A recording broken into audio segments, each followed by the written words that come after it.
Good afternoon. My colleagues and I remain squarely focused on achieving our dual mandate goals of maximum employment and stable prices for the benefit of the American people. Although important federal government data for the past couple of months have yet to be released, available public and private sector data suggests that the outlook for employment and inflation has not changed as much since our meeting in October. Conditions in the labor market appear to be gradually cooling, and inflation remains somewhat elevated. In support of our goals, in light of the balance of risks to employment and inflation, today the Federal Open Market Committee decided to lower our policy interest rate by a 1/4 percentage point.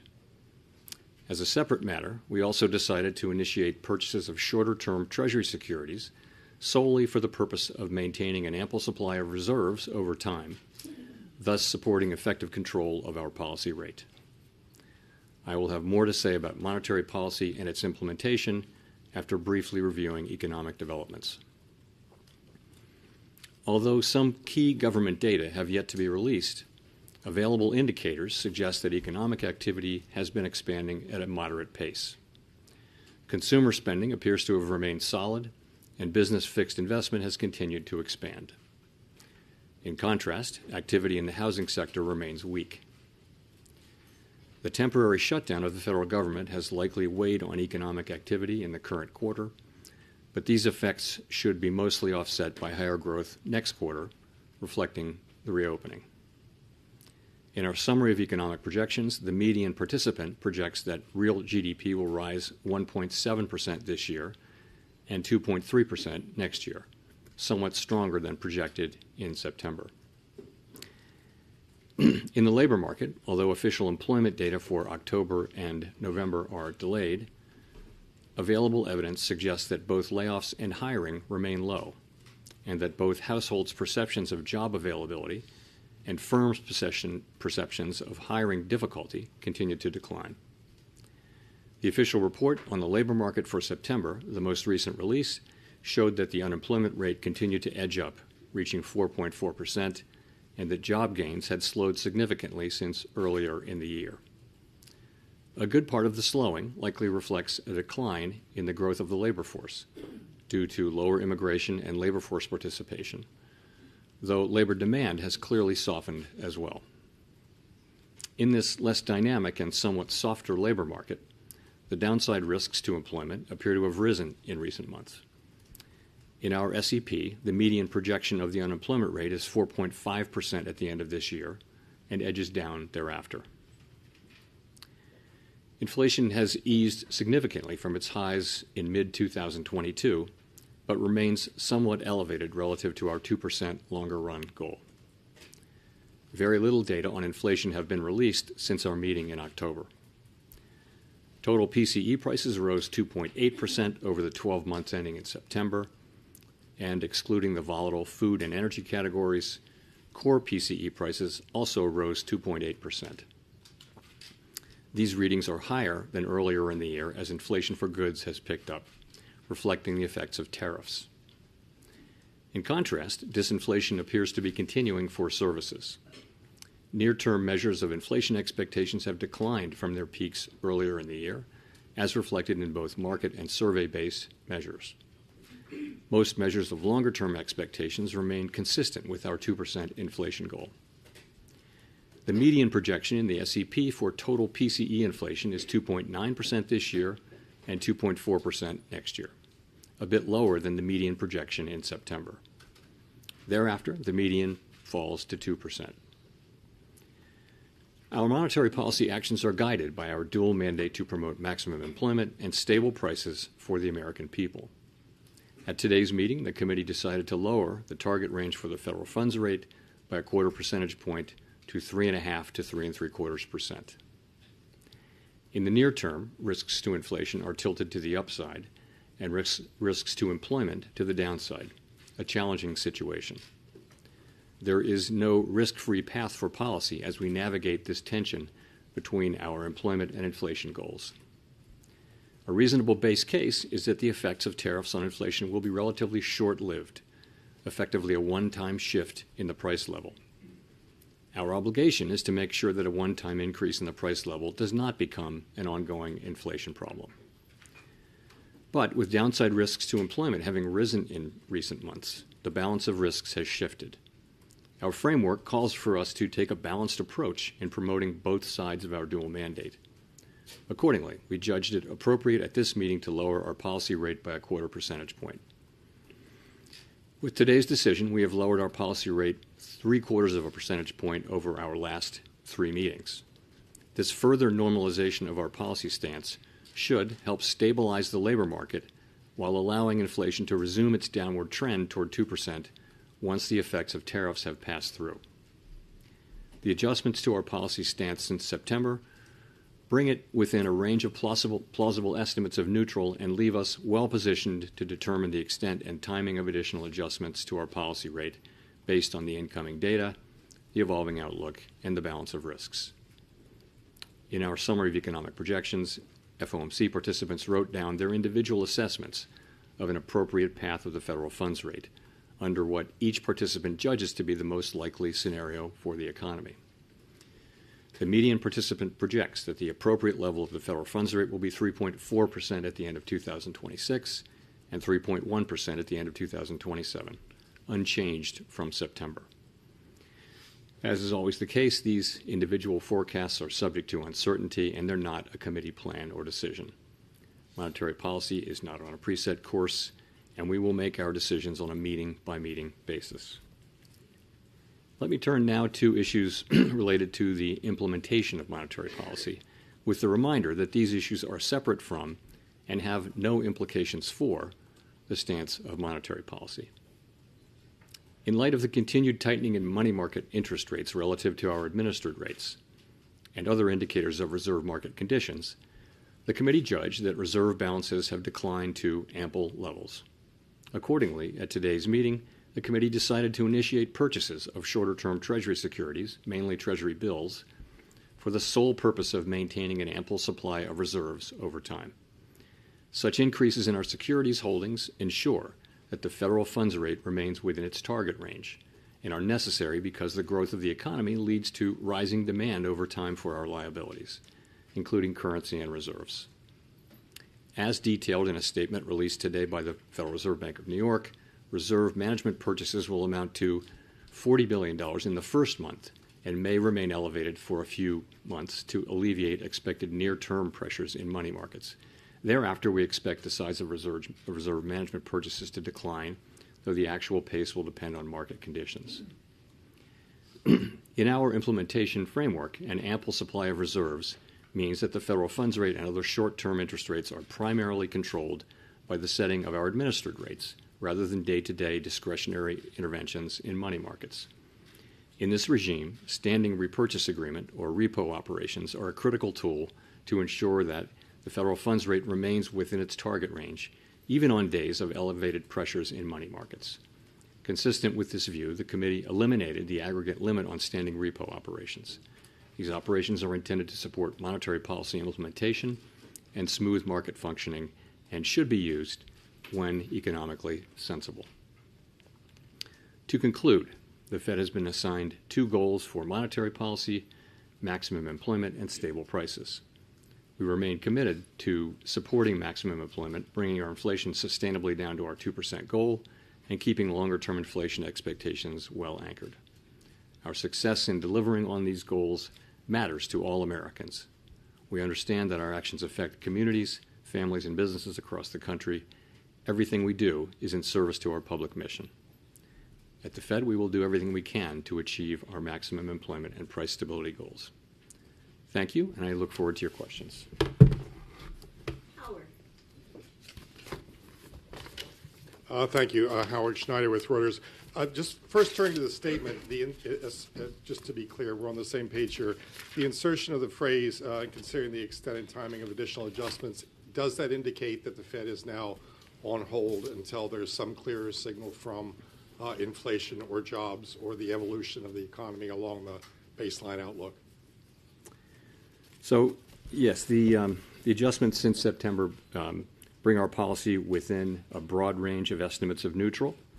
And as we noted in our statement today, we are well positioned to determine the extent and timing of additional adjustments based on the incoming data, the evolving outlook, and the balance of risks. That new language points out that we'll carefully evaluate that incoming data.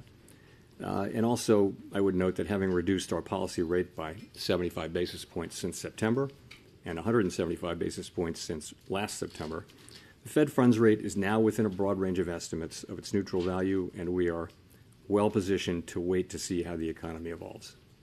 And if I could follow up on the outlook there, it seems like with the additional GDP growth coupled with easing inflation and a fairly steady unemployment rate, this seems like a pretty optimistic outlook for next year. What's given rise to that? Is this an early bet on AI? Is there some sense of improving productivity out there? What's driving that? So a number of things are driving what's happening in the forecast. And I would say if you look broadly at outside forecasts, you do see a pickup in growth in many of those now too. So it's partly that consumer spending has held up. It's been resilient, and it to another degree, it is that AI spending on data centers and related to AI has been holding up business investment. So overall, the baseline expectation for next year is, at least at the Fed, and I think with outside forecasters too, is a pickup in growth from today's relatively low level of 1.7%. I mentioned that the SEP median is 1.7 for this year growth and 2.3 for next year. You actually, some of that is due to the shutdown. So you can take 0.2 out of 2026 and put it in 2025. So it would really be 1.9 and 2.1.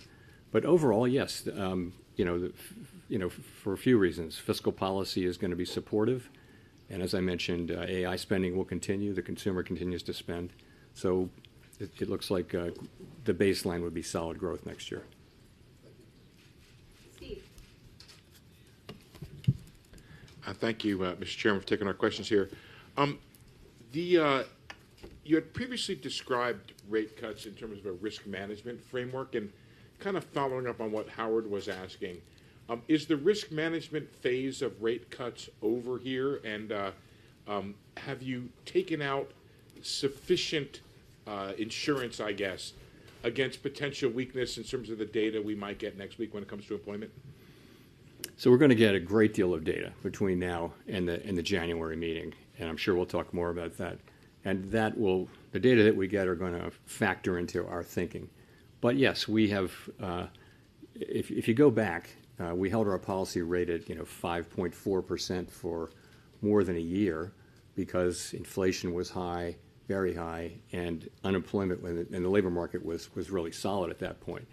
So what happened is over last summer of 24, inflation came down, and the labor market began to show real signs of weakness. And so we decided, as our framework tells us to do, that when the risks to the two goals become more equal, you should move from a stance that favors really dealing with one of them, in that case inflation, to a more balanced, more neutral setting. And so we did that. We did some cutting, and then we paused for a while to work our way through what was happening in the middle of the year.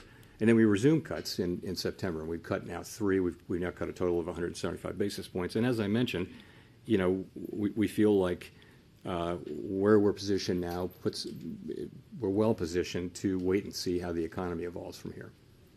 If I could just follow up on the SEP, you have a big increase in the growth numbers, but not a big decline in the unemployment numbers. And is that an AI factor in there? What is going on in terms of the dynamic of you get more growth, but you don't get a whole lot of decline in unemployment? Thank you, sir. So it is. The implication is obviously higher productivity, and some of that may be AI. It just also, I think, productivity has just been almost structurally higher for several years now. So if you start thinking of it as 2% per year, you can sustain higher growth without more job creation. Of course, higher productivity is also what enables incomes to rise over long periods of time. So it's basically a good thing. But that's certainly the implication.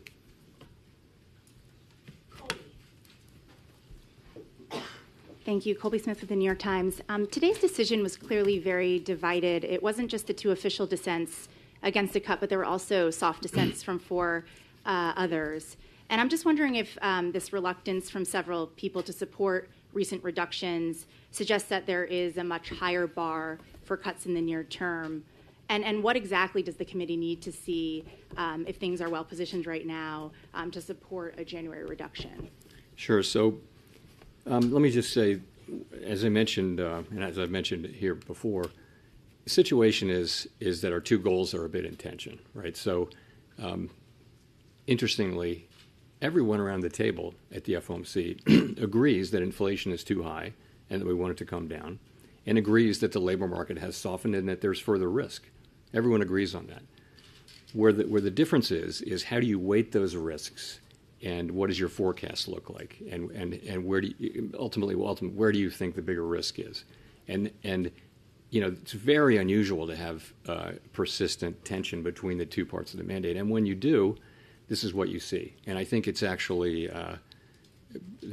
what you would expect to see, and we do see it. Meanwhile, the discussions we have are as good as any we've had in my 14 years at the Fed. They're very thoughtful, respectful, and you just have people who have strong views. And you know, we come together and we reach you know, a place where we can make a decision. We made a decision today. We had 9 out of 12 supported it, so fairly broad support. But it's not like the normal situation where everyone agrees on the direction and what to do. It's more spread out, and I think that's only inherent in the situation. In terms of what it would take, you know, we all have an outlook in terms of what's going to come, but I think ultimately having cut 75 and the effects of the 75 basis points will only begin to be coming in. As I've said before a couple of times, we're well positioned to wait to see how the economy evolves. We'll just have to see. And we will get, as you know, quite a bit of data. I should mention on the data, as long as I'm talking about it, that we're going to need to be careful in assessing, particularly the household survey data. There are very technical reasons about the way data are collected in some of these measures, both in inflation and in labor, in the labor market, so that the data may be distorted and not just sort of more volatile, but distorted, and that's really because data was not collected in October and half of November. So we're going to get data, but we're going to have to look at it carefully and with a somewhat skeptical eye by the time of the January meeting. Notwithstanding that, we will have a lot of the December data by the time of the January meeting. So we expect to see a lot more, but I'm just saying that what we get for example, CPI or for the household survey. We're going to look at that really carefully and understand that it may be distorted by very technical factors. And just one more question on dissents. I mean, you talk about it in a very positive way, just given the complicated nature of the situation we're in economically. But is there any point in which those dissents become counterproductive, either to the Fed's communication and the messaging around the policy path forward? I don't feel that we're at that point at all. I don't. I would say, again, these are good, thoughtful, respectful discussions, and you hear people say, and you hear many outside analysts say the same thing. I could make a case for either side. I mean, I could make that case. It's a close call. We have to make decisions, and we always hope that the data will give us a clear read. But in this situation, you have competing. If you look through the SEP, you'll see that a very large number of participants agree that risks are to the upside for unemployment and to the upside for inflation. So what do? You've got one tool. You can't do two things at once. So at what pace do you move? What size moves do you make, and that kind of thing? And what's the timing of them? It's a very challenging situation. I think we're in a good place to, as I mentioned, to wait and see how the economy evolves.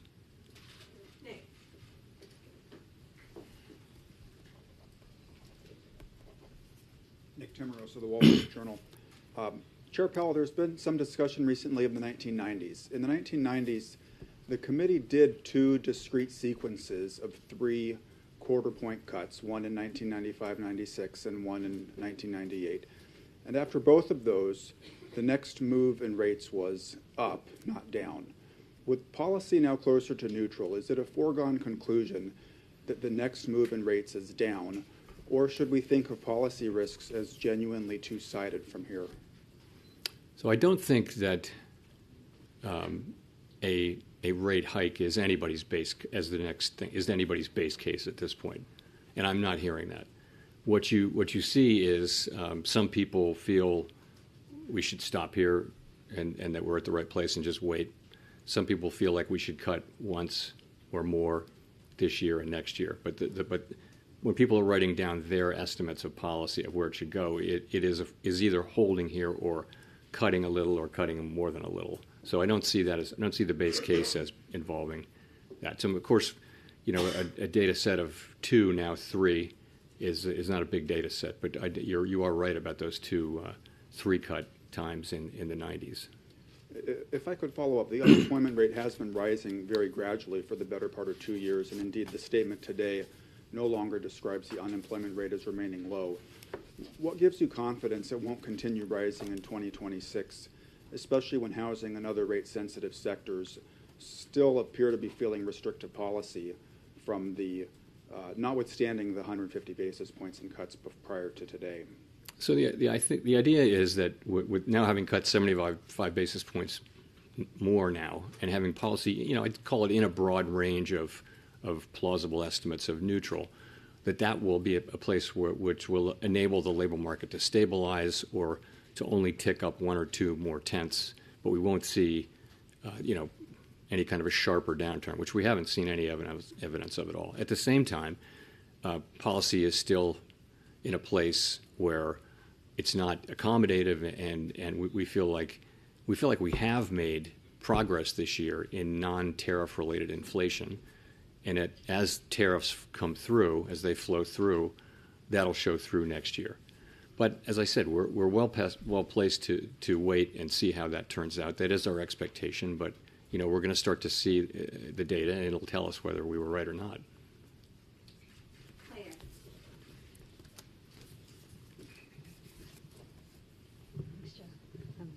Claire Jones, Financial Times. A lot of people interpreted your comments at the October meeting that, when there's a foggy situation, we slow down, to mean that, there wouldn't be a cut now, there'd be a cut in January instead. So it'd be good to get a sense of why did the committee decide to move today rather than to move in January instead? Thank you. Right. So in October, I said that there was no certainty of moving, and that was indeed correct. I said it's possible you could think about it that way, but I was careful to say other people could look at it differently. So why did we move today? I would point to a couple things. First of all, gradual cooling in the labor market has continued. Unemployment is now up 0.3 from June through September. Payroll jobs averaging 40,000 per month since April. We think there's an overstatement in these numbers by about 60,000, so that would be negative 20,000 per month. And also, just to point out one other thing, surveys of households and businesses both show declining supply and demand for workers. So I think you can say that the labor market has continued to cool gradually, maybe just a touch more gradually than we thought. In terms of inflation, it's come in a touch lower, and I think the evidence is kind of growing that what's happening here is services inflation coming down, and that's offset by increases in goods, and that goods inflation is entirely in sectors where there are tariffs. So that does build on the story, and so far it's only a story, that that the goods inflation, which is really the source of the excess at this point, almost more than half the source of the excess inflation is goods, is tariffs. And you've got to say then, so what do we expect from tariffs? And I would say that is to some extent down to looking for broader economic, heat. Do we see a hot economy? Do we see constraints? Do we see what's going on with wages? You saw the ECI report today. It doesn't feel like a hot economy that wants to generate, Phillips curve kind of inflation. So we look at all those things, and we say that this was a decision to make. It obviously wasn't, unanimous, but overall that was the judgment that we made, and that's the action we took. Just on the ample reserves point, how concerned were people around the table about some of the tensions we've seen in money markets? Thank you. I wouldn't say concerned. So what really happened is this. Balance sheet shrinkage, sometimes called QT, went on. We had a framework in place for monitoring it, and nothing happened. The overnight reverse repo facility went down pretty much close to zero. And then beginning in September, the federal funds rate started to tick up within the range, right? And it ticked up almost all the way to interest on reserve balances. There's nothing wrong with that. What that's telling you is that we're actually in reserves, in an ample reserves regime. So, we knew this was going to come. When it finally did come, it came a little quicker than expected, but we were absolutely there to take the actions that we said we would take. So, and those actions are today. So, we announced that we're resuming reserve management purchases. That is completely separate from monetary policy. It's just we need to keep an ample supply of reserves out there. Why so big? The answer to that is, if you look ahead, you'll see that April 15th is coming up, and our framework is such that we want to have ample reserves even at times when reserves are at a low level temporarily. So that's what happens on tax day. People pay a lot of money to the government, reserves drop sharply and temporarily. So this seasonal buildup that we'll see in the next few months was going to happen anyway. It was going to happen because April 15th is April 15th. There's also a secular ongoing growth of the balance sheet. We have to keep reserves, call it constant as it relates to the banking system or to the whole economy. And that alone calls for us to increase about $20-25 billion per month. So that's a small part. That's going on. It's also happening in the context. Andrew. Thanks, Mr. Chairman. This is the last post-FOMC press conference before an important Supreme Court hearing next month. Can you talk about how you're hoping the Supreme Court will rule? And I'm just curious why the Fed's been so reticent on such a pivotal matter. It's not something I want to address here, Andrew. We're not legal commentators. It's before the courts, and we think we don't think that we help matters by trying to engage as a public discussant of that. I'll give you a mulligan, though. No, thanks. I don't know if that means I get 3 questions, but no, just one. Just one more. I guess I wanted to come back to the 1990s question, and do you see that as a useful model for thinking about what is happening in the economy right now? I don't think it rises to that level. So I did think that in 2019, where we cut 3 times, but this is such a unique situation. It's not the 1970s, let's put it that way, but we do have tension between our 2 goals. And so that's just unique in my time at the Fed, and I think going back a long ways, we haven't had that. In our framework, as you know, says that when that's the case, that we try to take a balanced approach to the 2 things, and we look at how far they are and how long it would take to get them back to each of them back to the goal. And that's a very subjective analysis, really. But it just tells you you've got to, and I think ultimately what it says is when they're broadly equally threatened or equally at risk, you should be kind of neutral. Because if you're either accommodative or tight, you're favoring one or the other goal. And so we've been sort of moving in the direction of neutral. Now we're in the range of neutral. We're in the high end of the range of neutral, I would say, and that's what we're doing now. It so happened that we've cut 3 times. That we haven't made any decision about January, but as I've said, we think we're well positioned to wait and see how the economy performs. Edward. Thanks, Mr. Chairman. Edward Lawrence with Fox Business. I wanted to ask you, the inflation expectations has come down in your SEP report. Do you see the tariff price increases as passing through in the next 3 months? Is it a 6-month process that we're looking for that to end? And then because of that, is jobs the threat to the economy?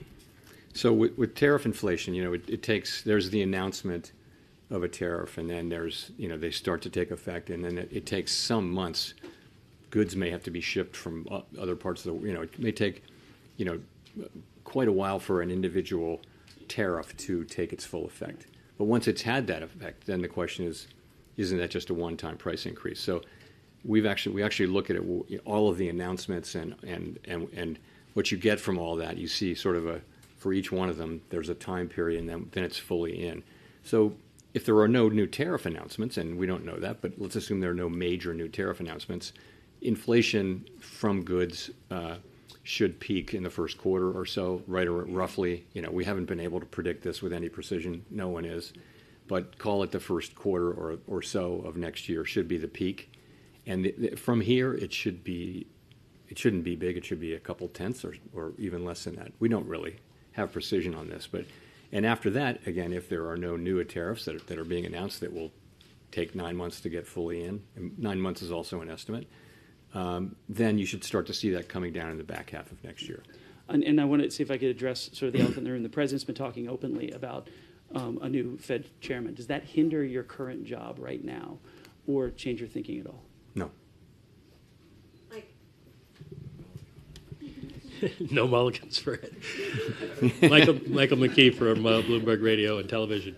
10-year rates are 50 basis points higher than when you started cutting back in September of 2024, and the yield curve basically has been steepening. Why do you think that continuing to cut now, especially in the absence of data, is going to bring down the yield on the thing that will move the economy the most? So we're looking at the real economy and focusing on that. And you've got when the long bonds move around, you've got to look at why they're moving around. If you look at inflation compensation, it's very that's one part of it is inflation compensation break-evens, and they're at very comfortable levels. They're at levels consistent once you get out past the very short term now. Break-evens are at at quite levels that are quite consistent with 2% inflation over time. So there's nothing happening with rates going up out there that suggests concern about inflation in the long term or anything like that. I mean, I look at these things pretty regularly. Same thing with surveys. Surveys are all saying that the public understands our commitment to 2% and expects us to get back there. So why are rates going up? It has to be something else. It must be an expectation of higher growth or something like that. And that's a lot of what's been going on. I mean, you saw a big move, toward the end of last year, which was not to do with us. It was to do with other developments. Well, you just mentioned that the public is expecting you to get back to 2%, and Americans overwhelmingly are citing high prices, inflation, as their number one concern. Can you explain to them why you're prioritizing the labor market, which seems relatively stable to most people, instead of their number one concern, inflation? So we, as you know, we have a network of contacts in the U.S. economy, which is really unmatched if you go through the 12 reserve banks. So we hear loud and clear how people are experiencing really costs. It's really high costs. And a lot of that is not the current rate of inflation. A lot of that is just embedded higher cost due to higher inflation in 2022 and 23. So that's what's going on. And so the best thing we can do is restore inflation to its 2% goal, and our policy is intended to do that, but also have a strong economy where real wages are going up, where people are getting jobs and earning money, and we're going to need to have some years where real compensation is higher, it's positive, significantly positive, so nominal wages are higher than inflation, for people to start feeling good about the affordability issue. And so we're working hard on that. We're trying to keep inflation under control, but also support the labor market and strong wages, so that people are earning enough money and feeling economically healthy again. Victoria. Hi, Victoria Guida with Politico. Just to follow up on that, I mean, this is now the third time that you've cut this year, and inflation is around 3%. So is the message that you're sort of trying to send with that you're okay with where inflation is for now, as long as people understand that at some point you still want to get back to 2% because inflation is relatively stable where it is? Everyone should understand, and the surveys show that they do, that we're committed to 2% inflation, and we will deliver 2% inflation. But it's a complicated, unusual, difficult situation where the labor market is also under pressure, where job creation may actually be negative. Now, supply of workers has also gone way down, so the unemployment rate hasn't moved that much. But it's a labor market that seems to have significant downside risks. People care a lot about that. That's their jobs. That's their ability, if they get laid off or if they're entering the labor force, to find work. So that's really important to people. The story with inflation, and we're well aware that this is a story at this point, is that if you get away from tariffs, inflation is in the low twos, right? So it's really tariffs that's causing most of the inflation overshoot. And we do think of those as likely to, in the current situation, as likely to be a one-time price increase. Our job is to make sure that it is, and we will do that job. But right now, you've got this difficult balance, and there are risks to both sides. There's no risk-free path. If it was just inflation and the labor market was just really strong, and then rates would be higher, as they were for more than a year. We didn't have to worry about inflation. Sorry, about the labor market, because the labor market unemployment was very low. If you remember when inflation was very high, there was a labor shortage, so we could focus entirely on inflation. Now it's different. We actually have risks to both, and I think we're doing the best we can for people. They also care about their jobs. They do care about affordability. And the best thing we can do there is both to support economic activity, but also, make sure that when tariff inflation goes down and disappears, inflation lands around 2%. Elizabeth. Thanks so much, Elizabeth Schulze with ABC News. Just to follow up, you keep talking about job growth being negative. Why do you think job growth is so much worse than some of the official data? Why do you think job growth is, to follow up on your comments about job growth, why is it so much worse than the official data is suggesting? Oh, well, we know, I think I don't think this is particularly controversial. It's very difficult to estimate job growth in real time. They don't count everybody. They have a survey. And there's been something of a systematic overcount. And so we expected, and they correct it twice a year. So the last time they corrected it, we thought the correction would be 800,000 or 900,000. I won't get the numbers exactly right. And that was exactly what happened. So we think that has persisted. And so there's an overcount in the payroll job numbers, we think, continuing. And it will be corrected. I don't have the exact month in my head right now, but and that's just, I think forecasters generally understand that. So, and we think it's about 60,000 a month, so 40,000 jobs could be negative 20. And, that could be wrong by 10 or 20 in either direction. But in any case, but the thing is, that's job creation in a way, that's demand. Labor supply has also come down quite sharply. So, if you had a world where there's just no growth in workers and you really don't need a lot of jobs to have full employment, some people argue that's what we're looking at. But I think a world where job creation is negative, I just think we need to watch that situation very carefully and be in a position where we're not, pushing down on job creation with our policy. When we're talking about supply, we have seen major American employers like Amazon cite AI in job cuts. How much right now are you factoring in AI into the current weakness in the job market? So it's probably part of the story. It's not a big part of the story yet. We don't know whether it will be. But, for example, if you look at, you can't miss the big announcements of layoffs and also companies saying that they're not going to hire anybody for a long time, and they cite AI. That's all clearly happening. At the same time, people are not filing for unemployment insurance.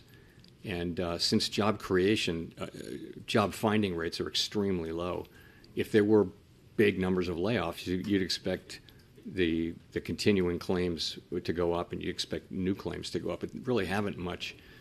So it's a little bit curious.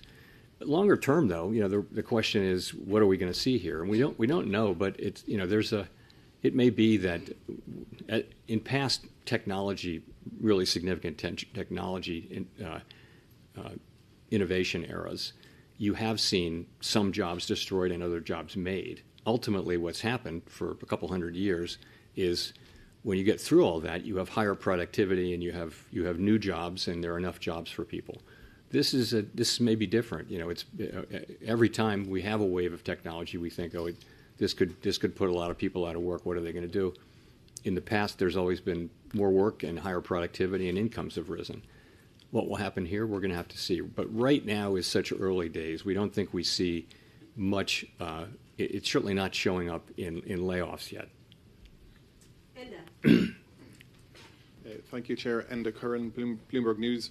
Given the breadth of views on the policy committee, why is there such a division of views between on the policy what? On the committee. Thank you. Why is there such a division of views between the presidents and the board members? It's not so stark as that. The views are more varied on in each group as well. There's some of that, but I would say they're also governors and they're people on both sides in both groups. I wouldn't put too much in that. Okay, and just to follow up, please, given your growth upgrade, how would you factor in, or what would be the economic impact if the Supreme Court is to strike down the tariffs that they're currently hearing, please, in terms of growth and inflation? Thank you. I really don't know. It would depend.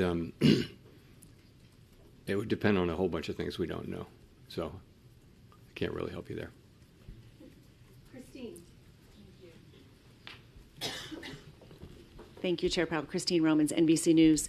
I wanted to ask you about how the higher income households are really driving spending right now. They're backed by home equity and stock market wealth, but lower income consumers are really struggling with the accumulation of 5 years now of rising prices. It's price levels, not really the inflation rate, holding some of these families back. How sustainable is this so-called K-shaped economy, and what are the Fed's thoughts on whether that's a risk going forward? So we do, through our vast network of contacts and just through our observation of what's going on in the economy, we hear about this a lot. If you listen to the earnings reports for consumer-facing companies that tend to deal with low and moderate income people, they'll all say that we're seeing people, tightening their belts, changing products that they buy, buying less, and that sort of thing. And so it's clearly a thing. It's also clearly a thing that, asset values, housing values, and securities values are high, and they tend to be owned by people more at the higher end of the income and wealth. So as how sustainable it is, I don't know. Most of the consumption does happen by people who have more means. I think the top third accounts for way more than a third of the consumption, for example. So it's a good question how sustainable that is. The best we can do is to have a price stability and a strong labor market. What we saw, for example, at the end of the very, very long expansion that ended with the outbreak of the pandemic, we saw that it was 10 years and 8 months or something like that, the longest one in recorded history. In the last 2 years, most of the largest part of the wage gains were going to people in the bottom quartile, the bottom part of the low and moderate income. So, having a strong labor market for a long period of time is really, really good from a social standpoint. It's helping people at the lower income levels, and that's what we all want to get back to. But we got to have price stability, and we got to have full employment, maximum employment. And just quickly, you mentioned the housing market remains kind of weak. With these rate cuts that we've seen, is there a chance we're going to see more affordability in the housing market so more people can maybe enjoy that part of wealth creation? I mean, the average age or median age of a first-time home buyer is now 40 years old. That's the highest on record. Yeah, so the housing market faces some really significant challenges. And I don't know that, a 25 basis point decline in the federal funds rate is going to make much of a difference for people. Housing supply is low. Many people have very, very low rate mortgages from the pandemic period, and they kept refinancing and caught the really low. So it's made it expensive for them to move, and we're a ways away from that changing. Also, we haven't built enough housing in the country for a long time, and so a lot of estimates suggest that we just need more housing of different kinds. So housing is going to be a problem, and really the tools to address it are we can raise and lower interest rates, but we don't really have the tools to address a secular housing shortage, a structural housing shortage.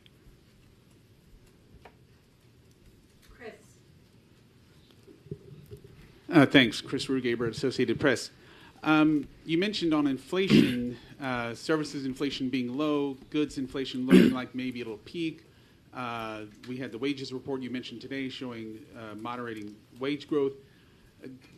Where are the inflation risks? It looks like inflation is cooling, in your view. At the same time, you have potentially negative hiring. Why not? Why aren't we hearing more about maybe more cuts in this environment? Well, I think the risk in inflation is pretty clear to see, and that is, we see higher inflation. As I mentioned, most of the inflation over target is from goods, and we expect, most of us, that inflation will be a one-time price increase and then come down. We just came off an experience where inflation turned out to be much more persistent than anyone had expected. Is that going to happen now? So that's the risk. The risk is either that tariff inflation just turns out to be more and more persistent, maybe because companies who are now holding back from passing through the tariffs will just keep doing that. So you see that. I think the other possibility is less likely, and that is just that the labor market gets tight or the economy gets tight, and you see just traditional inflation. I don't see that as particularly likely. But so I think again all across the committee, people see the picture pretty similarly, but see the risks quite differently. And some people do see the inflation risk, and I wouldn't dismiss that case. I don't dismiss that case, but you've got to make an assessment, and this is the assessment we made. Hi, Chair Powell. Neil Irwin with Axios. So this has come up a couple of times today, but to be clear, do you believe that we're experiencing a positive productivity shock, whether from AI or policy factors or whatever? And how much is that driving the higher GDP projection in the SEP? So yeah, I mean, I never thought I would see a time when we had 5-6 years of 2% productivity growth. This is higher. This is definitely higher, and it was before it could be attributed to AI. I also think if you look at what AI can do, and if you use it in your personal life, as I imagine many of us have, you can see the prospects for productivity. I think it makes people who use it more productive. It may make other people have to find other jobs, though. So it could have productivity implications while also having social and labor market implications that we don't have the tools to deal with. But yes, I think we're definitely seeing higher productivity. I think it's a little quick to be saying it's generative AI, but I don't know. The pandemic may have induced people to do more automation and do more things with computers to replace people, and that raises productivity, output per hour. Does that imply a higher neutral rate, and therefore the policy might be a little easier than it seems? All things equal, yes, but all things aren't equal. There are many things pushing in different directions on where the neutral rate would be. But yes, that argument does come up. Matt Egan. Thanks, Chair Powell. Matt Egan with CNN. After today, you only have 3 more meetings at the helm of the Fed. Since becoming Fed chair, you've seen multiple trade wars, the pandemic, COVID reopening, period of high inflation. I know your term's not up as chair until May, but I'm wondering if you've given any thought to what you want your legacy to be. My legacy.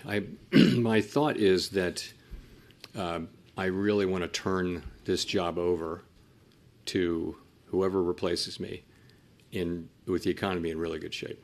That's what I want to do. I want inflation to be under control, coming back down to 2%, and I want the labor market to be strong. That's what I want. And all of my efforts are to get to that place. They have been all along, but ultimately, that's what I'm. And it's I don't have time to think about bigger things. I hope many years ahead to worry about that, but there's enough to do. Relatedly, have you given any more thought, and can you tell us any more about your plans on whether or not you plan to stay on the Fed Board of Governors even after your term as chair expires? Again, I'm focused on my remaining time as chair. I haven't got anything new on that to tell you. Go to Mark for the last question. Chairman, Mark Hamrick with Bankrate. Even while many price levels remain elevated, the reductions in the federal funds rate means that savings rates, or yields to be more precise, have peaked while key borrowing rates remain elevated. And that's, as we've discussed here, as many Americans struggle with liquidity or emergency savings challenges. Is that just collateral damage or an unintended consequence because your tools are limited in addressing individual or household liquidity constraints, insufficient money in the bank? I don't know. I wouldn't agree that that's collateral damage of our. I mean, over time, we do what we do in order to create price stability and maximum employment, and those things are hugely valuable to all the people we serve. When we raise rates to bring inflation down, that does work by slowing the economy, but we've moved back our policy back down to where it's certainly not strongly restrictive at this point. I think it's sort of in the range of neutral. So that's what we're trying to do, and I would want people to understand that. I think what people are feeling is the effect of higher prices. There was a global wave. Sort of every large economy in the world, every large open economy, market-based economy in the world had a wave of inflation that looked an awful lot like ours. We actually came through better than any other country, substantially better. We had higher growth. We had better labor market. And this is really due to the American economy. We have an extraordinary economy, and people are innovative. They work hard, and so we're all of us who work in economics jobs are really fortunate to have the U.S. economy. So, thank you very much.